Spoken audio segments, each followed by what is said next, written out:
Бәріне сәлем. Мен Сәдуақас Темірбеков атындағы жалпы білім беретін мектебіндегі 1-ші сынып оқушылары жайында айтпақпын. Сыныпта 27 оқушы бар.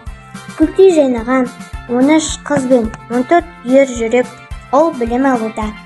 1-ші сыныпты білім нәрімен сусындатып отырған 17 жылдан астам уақыт аянбай еңбек етіп, әр баланы өз баласында жақсы көретін оқушыларының сүйікті ұстазы Наушабаева Жамал Шәріпбек қызына мың алғыс.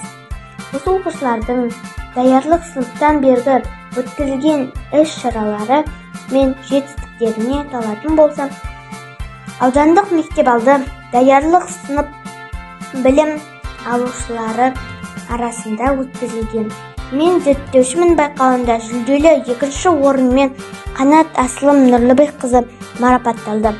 Алтын көз байқауында көз ханшайымы аталған Мұтахан Раяна Рахымжан қызы 1-ші сыныпқа белсене қатысқаны үшін сынып марапатталды.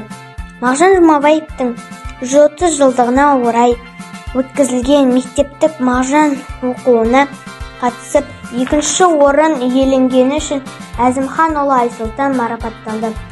Осы сайыстан 3-ші орын жеңімпазы Мұтахан Раяна. Бұл оқушылардың алғашқы баспалдағы мен жетістігі деп білемін. Алар асуларың көп болсын. Биіктен көрмелеріне тілектеспін.